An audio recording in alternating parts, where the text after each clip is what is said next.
On my 70th birthday, my daughter-in-law planted drugs in my room. My son stood by while the police dragged me out of the house I paid off. He didn't blink. That night, I stopped being a mother. I became a target. For 2 days, I sat in a cold cell while they filed for control over my retirement fund. $6.1 million. But they forgot one thing. I had prepared for betrayal, and the trap they set was already wired to collapse. I was standing by the kitchen counter, folding napkins for my own birthday dinner, when the doorbell rang. Brooke was the one who answered. She always had a way of taking over the house like it was hers. A moment later, 2 officers stepped into the foyer. They asked for me by name and said they had a warrant to search my room. I didn't argue. I just stepped aside. Zach came down the stairs slowly. He didn't ask what was going on. He didn't even meet my eyes.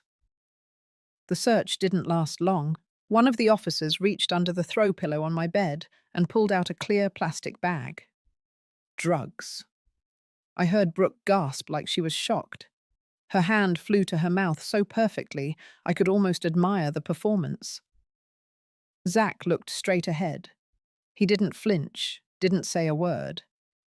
I looked at him then, not as a mother, just as a woman trying to understand the man she raised. They handcuffed me in front of my son, in front of his wife, in my own home. At the station, everything was cold. The light, the chair, the voices. Cold in a way that had nothing to do with temperature. I had just turned 70. I had been cooking dinner for my own birthday, and they let me sit in a jail cell for 2 nights without bail. No one called. No one came. The charge was possession with intent.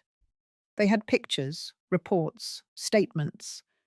Brooke had even submitted a written concern weeks before, saying I had been acting strange, paranoid, unstable. It looked official. The only thing that wasn't written down was the truth. This wasn't about drugs. It was about control.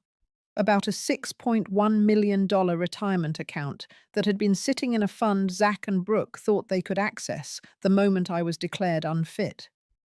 They weren't trying to ruin my life. They were trying to replace it. I remember sitting on the edge of the cot that second night, staring at the scuffed concrete floor and thinking, so this is how it happens. Not with a bang, not with some dramatic betrayal, but in silence. In forms filed, stories crafted, little traps placed under pillows. You spend your whole life building something, a home, a family, trust. And in a single weekend, you find yourself erased. But I wasn't done. They thought they had the upper hand.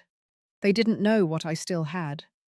To anyone listening who has ever been betrayed quietly, gently by the people who said they loved you, I hope you stay with me. This isn't the end of the story. Not for me. And maybe not for you either. When I stepped out of the station 2 days later, the sun was bright, almost offensive. I held a plastic bag with my wallet, house keys, and reading glasses. My hands shook slightly, not from fear, but from the cold echo of betrayal still crawling under my skin.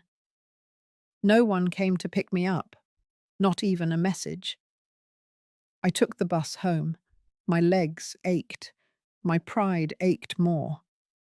The house was quiet when I got back, like it didn't even recognize me anymore.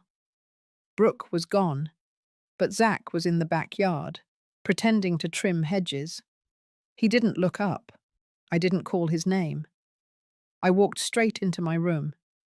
The bed was made, the pillow placed neatly back in position like nothing had happened. The rug had been vacuumed, too clean.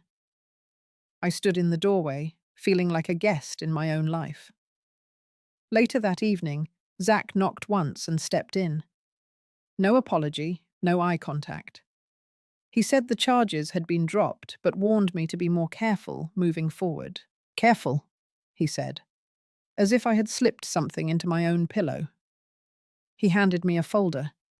It held documents I didn't recognize. Financial ones, account authorizations, care agreements, medical directives. He said he had taken the liberty to organize things, just in case I ever found myself in trouble again.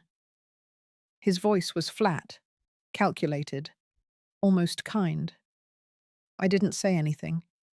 I flipped through the papers slowly, pretending to read them, but I was watching him, watching the way he stood, relaxed, assuming I would fold the way I always had.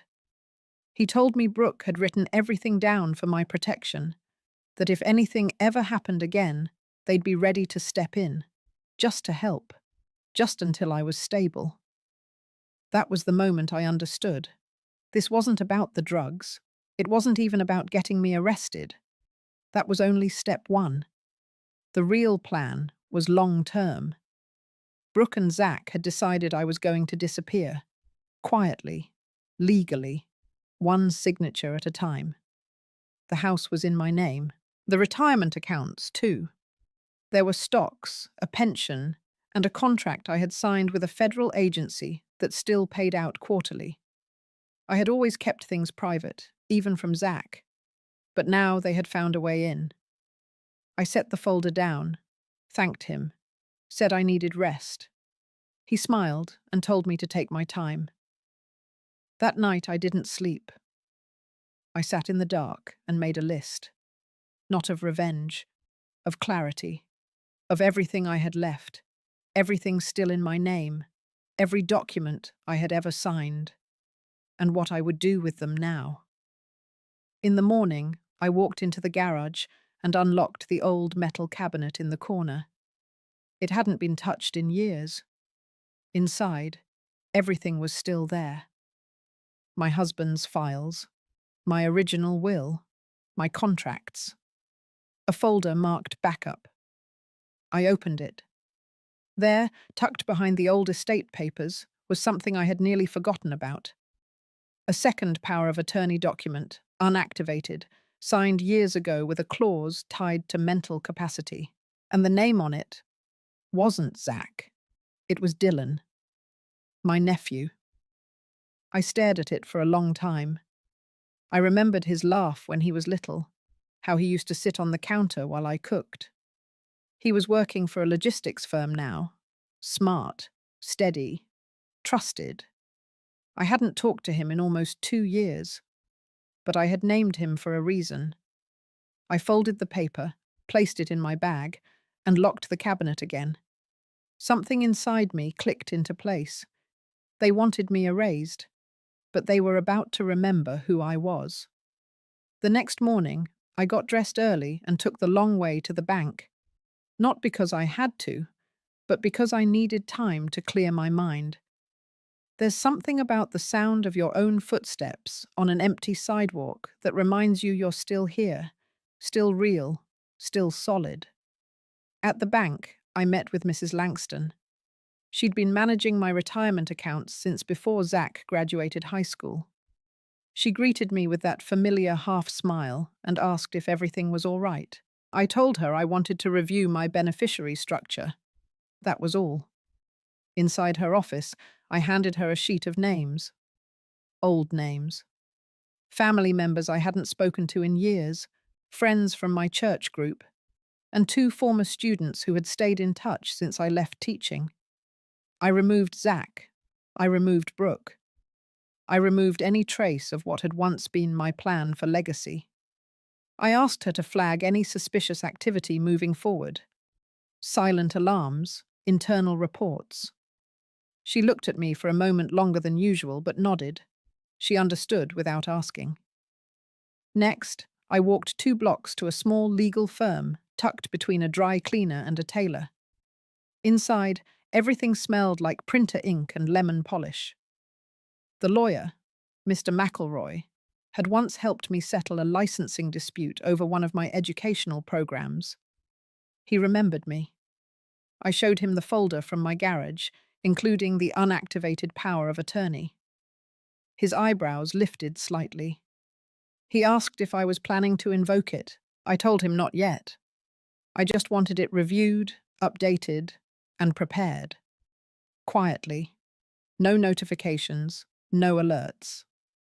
We spent an hour revising the language, tightening the clauses, and placing specific limitations on who could access what. I left with a fresh copy in my bag and a smaller one locked in a fireproof envelope in his safe. By the time I got home, the house felt different.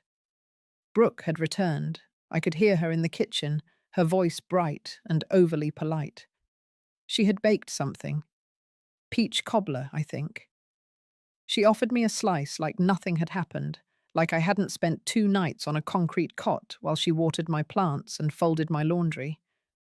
I accepted it, sat down at the table, ate every bite.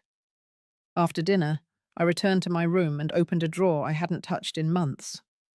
Inside was a black GoPro camera I had used during the pandemic to film educational videos for seniors. It was still functional. I charged it overnight.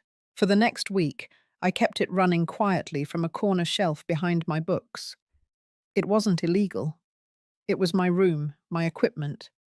The lens was small. The room was small. And people tend to forget what's watching when they stop pretending. On Thursday, Brooke stepped into my room while I was in the garden. I saw her through the front window. Calm. Quick. She moved the pillow, reached beneath the mattress, opened my closet. She wasn't looking for anything. She was checking, rehearsing. The next day, Zach brought home a set of papers, said they were just for review. Living trust proposals, emergency guardianship language, all wrapped in gentle tones and concerned glances. I didn't argue. I didn't flinch. I asked for time to read them. Then, that night, I slipped the camera from the shelf, uploaded the files, and named them by date. Everything labeled, everything stored. This wasn't just about my money anymore. It was about the space I had given people who never truly saw me, who only loved me when I was useful, who smiled while planning my exit. But they forgot. I taught for 32 years. I saw cheaters every semester, and I never once flinched when I caught one in the act. Now it was my turn to grade, and the red pen was back in my hand. I spent the weekend reviewing every document Zach had slipped into that folder. The legal language was just careful enough to look harmless, but between the lines, it gave him broad access to my finances and my care decisions. One form, disguised as a standard medical release, would allow him to move me into a care facility without a second opinion. Another authorized him to act as my financial guardian in the event of cognitive decline, a term conveniently left undefined. They thought I would sign it out of confusion, or fear, or worse, the kind of blind trust I used to have. On Monday, I drove to a small notary office on the east side of town and had 2 forms stamped and witnessed. One revoked any previous powers of attorney. The other designated Dylan as my sole financial and medical contact, should anything happen. I filed copies at my lawyer's office and kept the originals in a safety box under my bed. By Wednesday, Brooke was chirping again. She said she had found a lovely retirement community she wanted me to visit. She claimed it was just for fun, something she had seen in a magazine. The brochure she left on my nightstand was glossy, full of staged smiles and yoga classes. I slipped it into the trash as soon as she left the room. That afternoon, I placed another call, this one to my former student, Hazel. She now worked as a freelance analyst for an asset tracing firm. I hadn't spoken to her in over a year, but she picked up on the second ring and called me Mrs. Linton like it was still 1998. I told her I needed a discreet favor. Nothing official, just a set of eyes on a few accounts I suspected had been accessed improperly. She agreed without hesitation. By Friday, I had everything I needed. Video files labeled and sorted, a list of names removed from every account. Digital backups uploaded to an encrypted cloud drive Dylan had helped me set up years ago. Every door they thought was open was now locked from the inside. That evening, Brooke brought over a casserole and sat beside me on the couch. She said she had been thinking about my future, that she and Zach wanted to make sure I was safe, cared for, not overwhelmed by all the paperwork and finances at my age. She smiled with her eyes first, then her mouth. I watched her closely. Her confidence had grown. She believed the plan was working. So I played along. I told her I appreciated the thought, that maybe it was time for me to start letting go of some things, simplifying. She touched my hand lightly and said that was all they ever wanted. Support, peace, family harmony. The next morning, Hazel sent me an encrypted email. There had been login attempts on 2 of my accounts, both from devices linked to Zach's home network. Both failed. I forwarded the details to McElroy. He replied within an hour and told me not to respond to anything they sent me directly. From now on, he would be the point of contact for all legal and financial matters. His tone was calm, but beneath the words, I could feel the urgency. I stood in the kitchen later that night, washing a single cup in the sink. The house was still. Brooke and Zach were out. I stared at the window over the sink and realized I wasn't afraid anymore. I wasn't even angry. I was focused. Every trap they had laid, every quiet manipulation, had pushed me to rebuild the boundaries I had let slip for years. And for the first time in a long while, I felt something close to clarity. Not power, not revenge, just the quiet knowledge that I wasn't alone in the game they had started. They had made their move. Now it was my turn to respond. Not loudly, not cruelly, but with precision, with control. And the timing would be mine. On Sunday morning, the air was thick with a strange quiet. Brooke was already in the garden pruning roses she never planted, wearing that crisp linen apron like she owned the soil. Zach sat in the dining room with his laptop open, pretending to review spreadsheets, though I knew he hadn't worked since last April. I moved through the house like a guest, careful not to disturb their delicate balance of illusion. I spent the afternoon in my sunroom, sorting through paper files. Not digital copies, not emails. Real printed statements and deeds and contracts. Things that had weight and signature and memory. I held each page as if it were a piece of my history, which in many ways it was. That's when I found it. A property title from 1987, a parcel of land I had forgotten I still owned. Back then, it was meant as a summer project, just an acre and a half near Oakhurst, nothing fancy, but fully paid off and still in my name. No liens, no co-signers, just me. It felt like a door I hadn't realized was still unlocked. I drove out to see it the next day. The old cabin was still there, worn but upright, the roof slightly caved on one side, windows dirty but unbroken. The land was overgrown, but there was something peaceful about the wildness. It hadn't been touched by any of the people who now filled my life with tension. No Brooke, no Zach, just air and trees and the faint rustle of something that hadn't been ruined yet. I stood on that porch and realized I needed a place like this. Not forever, just for now, a space that was mine again. When I returned home, Brooke was on the phone, pacing the kitchen, voice low and firm. I caught a few words. Something about timeline, something about transfer. She didn't see me. That night, I made my decision. I contacted Hazel and asked her to arrange a secure sale of a small mutual fund I had kept under a different name. She handled everything, discreet, clean. By Wednesday, the funds had cleared. I placed a down payment on repairs for the cabin and arranged for a local contractor to start work within the month. I told no one. In the meantime, I kept the house peaceful. I cooked dinner, I folded laundry, I even complimented Brooke's choice in drapery, which made her pause just long enough to wonder if she had finally worn me down. But she hadn't. That Friday, McElroy called. The login attempts had continued. Zach had now tried from 3 separate IP addresses, escalating in frequency. McElroy had flagged the activity with the bank's fraud department, quietly. Nothing official yet. But it was no longer a suspicion. It was evidence. I asked McElroy to proceed with the contingency plan we had discussed. He agreed. That night, I walked past Zach in the hallway. He didn't look up, just mumbled something about meetings. Brooke was in the living room with her tablet, smiling at something on the screen. She looked up as I passed and gave me a smile that didn't quite reach her eyes. I returned it, because that's what they understood. Smiles, calm, politeness. But under that, things were shifting. The cabin was real, the accounts were locked, the legal protections were in place.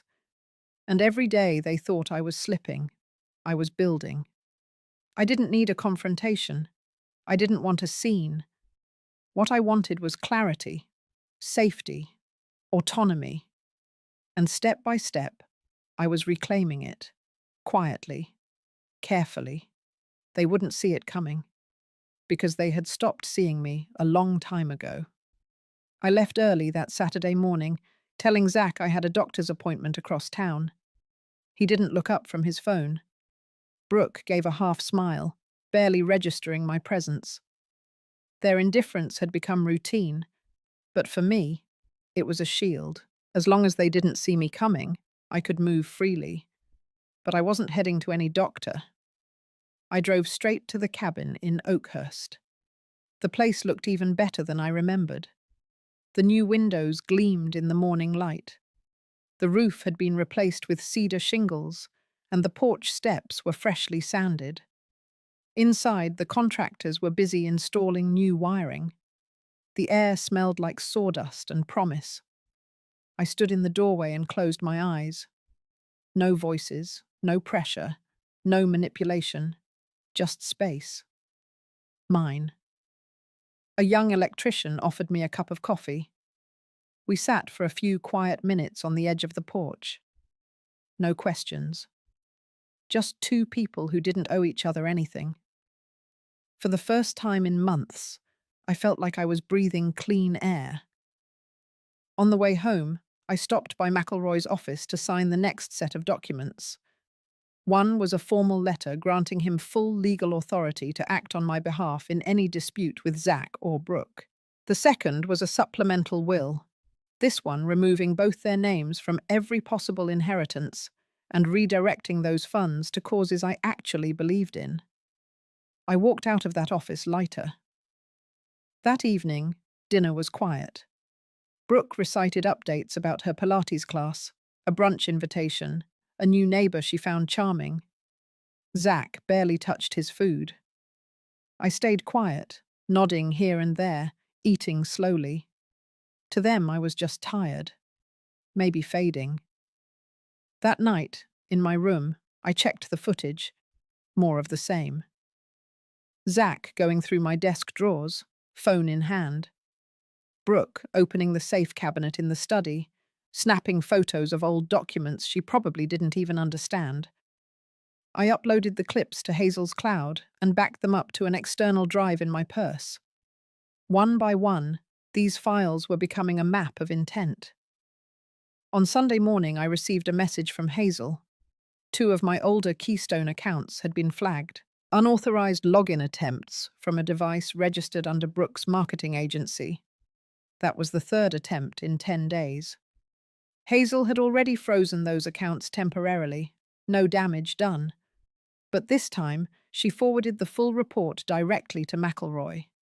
Things weren't just suspicious anymore. They were criminal. I packed a small suitcase that afternoon. Nothing dramatic, just the things that mattered. My late husband's old watch, a photo of Dylan on his 10th birthday, a small leather-bound journal with important dates and phone numbers. I zipped the case quietly and placed it in the back seat of my car.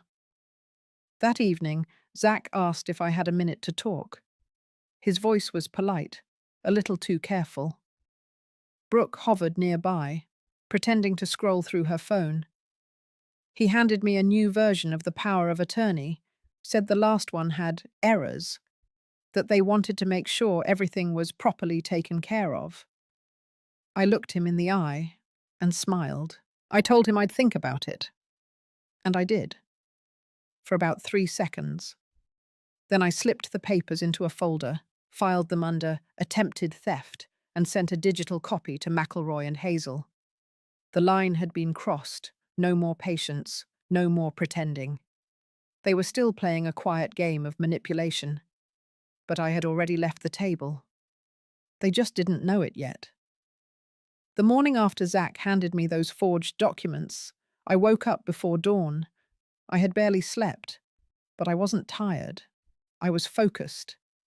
My hands moved without hesitation as I made coffee, packed a cooler with some fruit and sandwiches, and placed it in the car next to my small suitcase. The cabin was waiting. And now, it was ready. I didn't say goodbye. I left the note where I knew they wouldn't see it until dinner. Just 4 words. I need some air. By the time they read it, I was 2 hours away, driving toward the one place untouched by their schemes. The cabin felt different now, lived in, real. The new locks were installed. Hazel had arranged for a landline, no digital trace. A local contractor had dropped off firewood, and McElroy had already sent copies of all legal protections to my safe here. For the first time in months, I wasn't waiting for someone to knock on my door. I was deciding who would get to stand on my porch. I unpacked my things slowly, not because there was much, but because each item I placed felt like a declaration. This is mine. This space, this breath, this moment. Later that afternoon, I drove into the nearest town and opened a new P.O. box. Then I stopped at a second bank and opened a separate trust account. This one wasn't tied to any of my old information.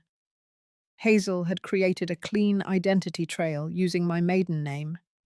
Everything was layered now, shielded. Back at the cabin, I lit a small fire and sat in the old rocking chair facing the woods. The silence wasn't empty. It was full. Full of things I'd pushed aside to make room for Zach's needs, Brooke's moods, their plans, their comfort. I remembered how, when Zach was a child, he used to sit on the floor beside me while I read. He'd lean his head against my knee and hum softly. I used to think that kind of closeness never disappears, that somehow, deep down, the person you raise will always remember the warmth. But warmth, I've learned, can be forgotten, especially when someone else promises them more. The next morning, I called Hazel. I asked her to move forward with the final stage. That included transferring all remaining assets into a protected trust, one that excluded Zach and Brooke entirely. Hazel didn't ask why. She just said, "It's already in motion." Then came the letter. Zach had mailed it to my old house. Hazel intercepted it. In it, he said they were worried, that they hadn't heard from me, that they wanted to make sure I was okay. And tucked inside, another copy of the power of attorney. This one had Brooke's handwriting on the envelope. They weren't even trying to hide it anymore. Hazel advised we initiate the quiet notification clause in my estate file. That meant McElroy would send a letter, formally stating that I had reassigned all legal control to new representation and that any future communication must go through him. I approved it. That night, I slept without locking the door, not because I was careless, but because no one knew where I was. Zach and Brooke were still spinning their web, but they didn't realize the spider had moved. They were chasing a version of me that no longer existed. The woman who had waited, trusted, made excuses. She was gone. and the one who remained had nothing left to lose, only something to reclaim. I spent the next week in the cabin without checking my phone, not even once.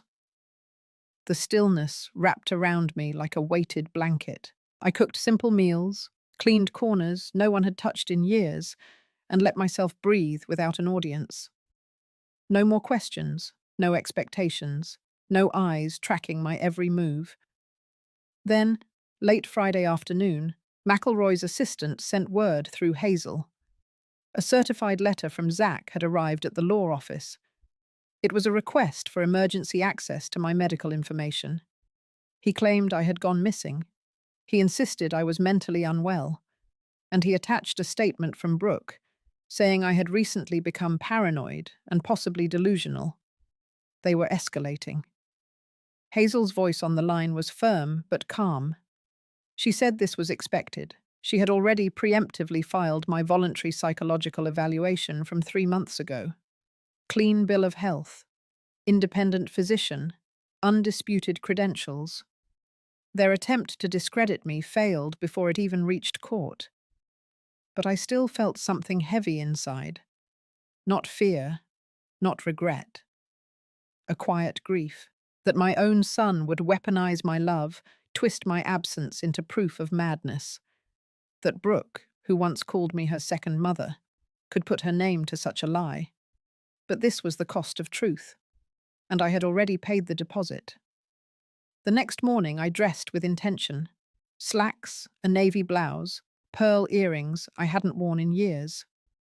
I drove to the notary's office and had my presence recorded on video, stating clearly that I was of sound mind and fully capable of managing my own estate. Then I walked into the county courthouse with Hazel. She filed for a formal protective order, not just physical, but financial. It would block any future power of attorney or conservatorship requests unless initiated by me, in person, before a judge. Zach and Brooke weren't trying to take care of me. They were trying to take over me. And I had cut the wires before the trap closed. That same afternoon, I returned to the cabin and found an envelope slipped under the screen door. No address. No, just my name. Inside was a handwritten letter from Dylan.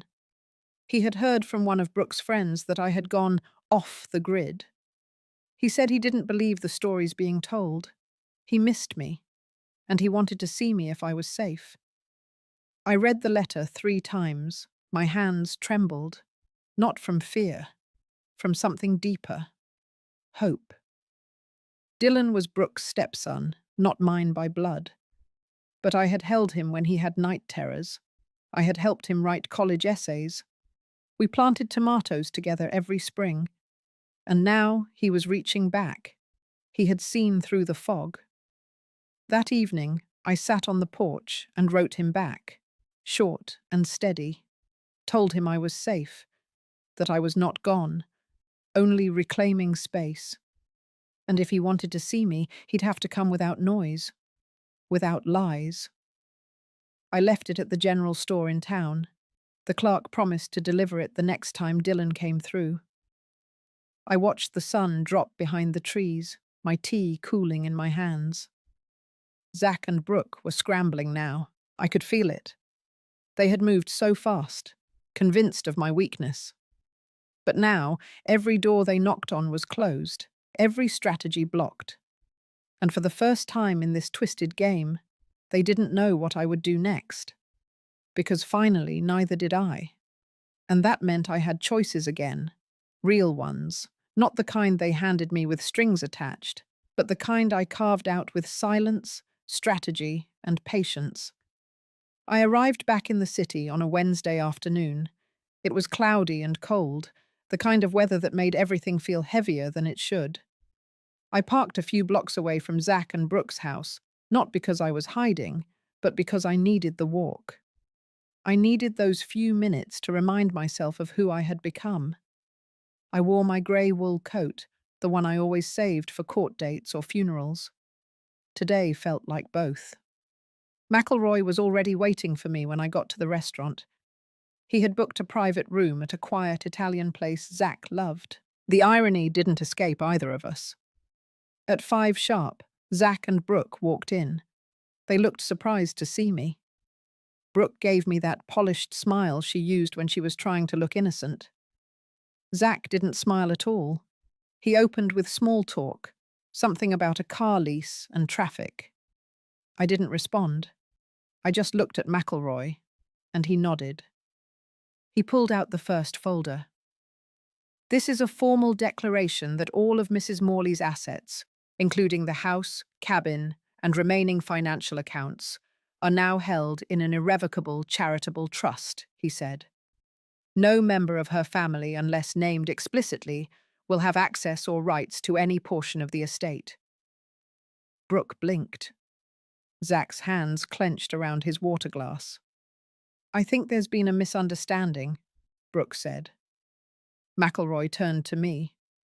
I shook my head. No misunderstanding, I said quietly. Just overdue clarity. Then came the second folder. Legal evidence of the forged documents. Copies of the surveillance footage from my study. The timestamps. Brooke entering with gloves. Zack removing files. Brooke returning alone with a set of keys. I could hear their breath shift. Quick, sharp. Zack tried to speak, but McElroy raised a hand. There will be no charges pressed, he said. This isn't about revenge. It's about prevention. Brooke's face turned pale. Zack looked like he'd been slapped. Then McElroy placed the third folder on the table. It was a copy of the new legacy plan. The trust beneficiaries listed weren't names they recognized. They weren't family. They were strangers. Women over 60, women who had lost homes, pensions, security, women who reminded me of me. Brooke's voice finally cracked. You're cutting your own son out. I met her eyes and didn't flinch. I'm cutting out rot, I said. The tree will still grow. Zack didn't say a word. His jaw locked. He looked smaller than I remembered. I stood up. My coat was still buttoned, my hands calm. McElroy gathered the papers and thanked them for coming. No yelling, no scene, just facts. Outside, I walked into the cold air and let it hit my skin. I didn't cry. I didn't shake. My body was steady in a way I hadn't felt in years. Back at the cabin that night, I lit the fireplace and poured a cup of tea. I sat with the silence, not because I was lonely, but because it was mine. They had come expecting to win, to smooth things over, to manipulate. But I hadn't come to discuss. I had come to declare. And in that quiet Italian restaurant, with their world cracking beneath them, they finally realized. The version of me they thought they could bend was gone, and what stood before them was something they had no power over anymore. The morning after that meeting, I stood on the porch of the cabin and listened to the stillness. It wasn't the silence of absence anymore. It was the silence of completion, of knowing I had said what needed to be said, of watching the last thread snap between me and the illusion I had clung to for too long. Zack and Brooke had nothing left to argue with. No access, no leverage, no legal foothold. The trust was sealed, the financial protections airtight. McElroy had walked me through every detail again the night before, just to be sure. Everything was locked down. But the strangest part was, I didn't feel triumphant. I felt clean. It was like shedding a heavy coat after a storm. Cold still lingered in the air, but I could feel my own warmth underneath. I spent the day going through old boxes, not the kind filled with papers and accounts, but the kind I hadn't opened in years. Dylan's drawings from middle school, letters from my sister before her cancer took her, birthday cards from neighbours long past. I kept what mattered, burned the rest. That evening, a soft knock came at the cabin door. For a second, I froze. I hadn't told anyone I was here besides Hazel and McElroy. When I opened it, Dylan stood there. He looked older than I remembered, his shoulders broader, his eyes quieter. He didn't say anything, just held out a small bag. Groceries, a loaf of bread, coffee, cheese, apples. I stepped aside. He walked in. We sat at the small table by the window, steam rising from 2 mugs of tea. For a while we didn't speak, just listened to the fire crackling in the corner. Then slowly he started talking. He told me he had left Brooke and Zach's house 2 weeks ago, said the lies had started to wear thin, that even Brooke's charm couldn't cover the cracks anymore. He had heard pieces of what happened from Hazel and had gone quiet, trying to sort through his own feelings. But when he saw Brooke packing for another legal strategy session, he realized she still thought she could fix this. Not us, the money. He looked at me then, said he knew what they had done, that he didn't know how to make it right, but he didn't want to be part of it anymore. I told him I didn't need him to fix anything. I just needed to sit across from someone who remembered who I used to be. Before all this, before the betrayal.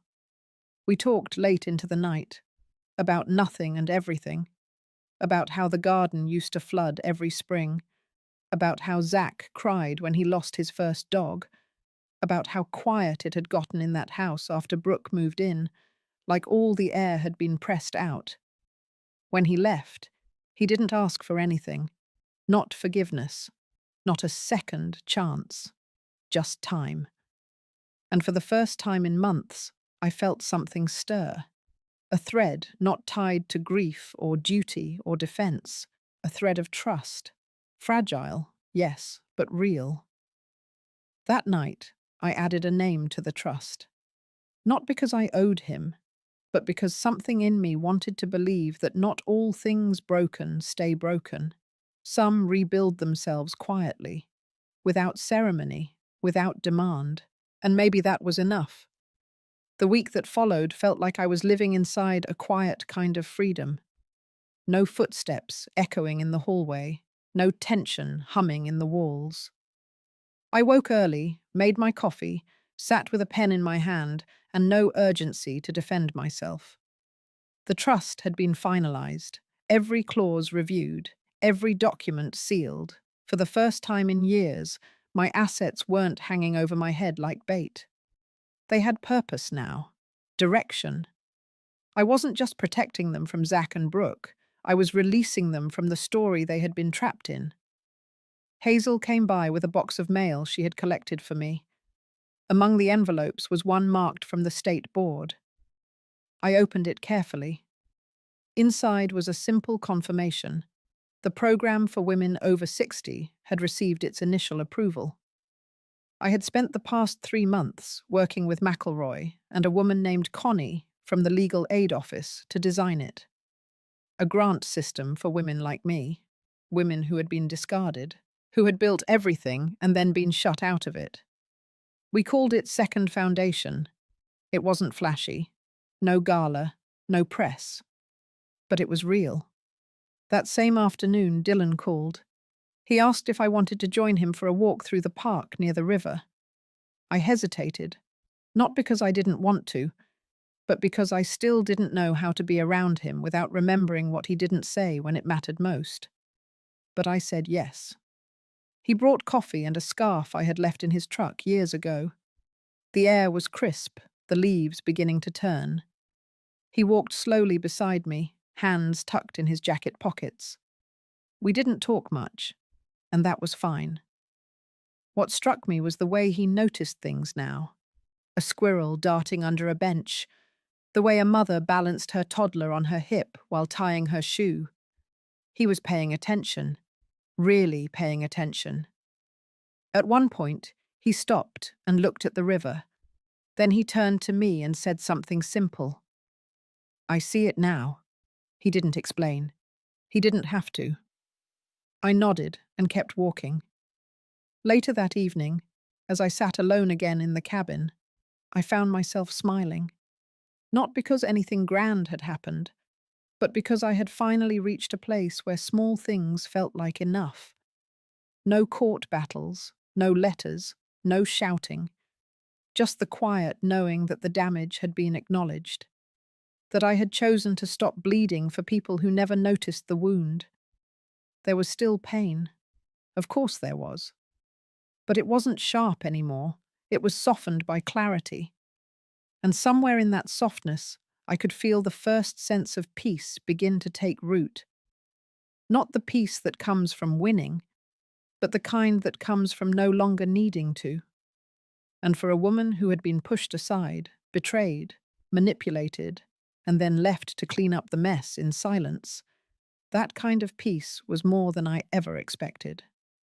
It was enough. Spring arrived quietly. The kind of spring that doesn't announce itself with a bang, but with soft winds and slow green. I watched the first blossoms open outside my cabin window and realized it had been almost a year since the night the police walked through my front door. I still think about that moment sometimes, not with rage, not with bitterness, just as a marker, a place in time where something ended and something else began.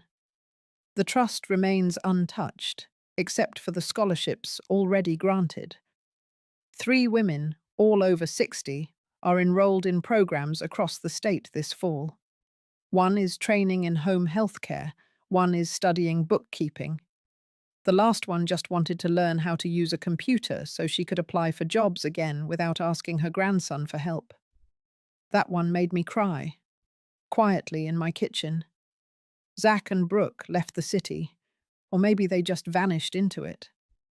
I heard they sold their place, cashed out what little they could still claim. McElroy had warned me they might try to stir up trouble again, but so far, nothing. I think they finally understood they were no longer in the center of my story, and that was the real shift.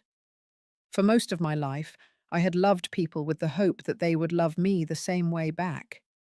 When they didn't, I bent myself. Softer voice, fewer questions, more patience. But peace didn't come from being smaller.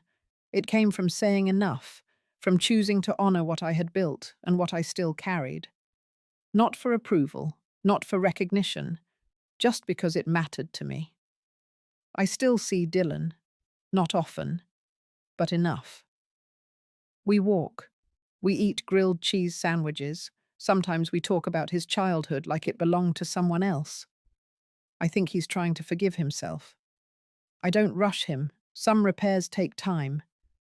As for me, I'm working on a small memoir, nothing grand, just stories, things I've carried, things I've learned. I write a little each morning, just enough to keep the truth company. And some days, I sit on the porch with a blanket on my knees, and I let the quiet settle around me like it always should have. Because the greatest act of reclaiming, I've learned, is not revenge or even justice. It's rest. It's choosing to live gently in a world that once demanded your silence.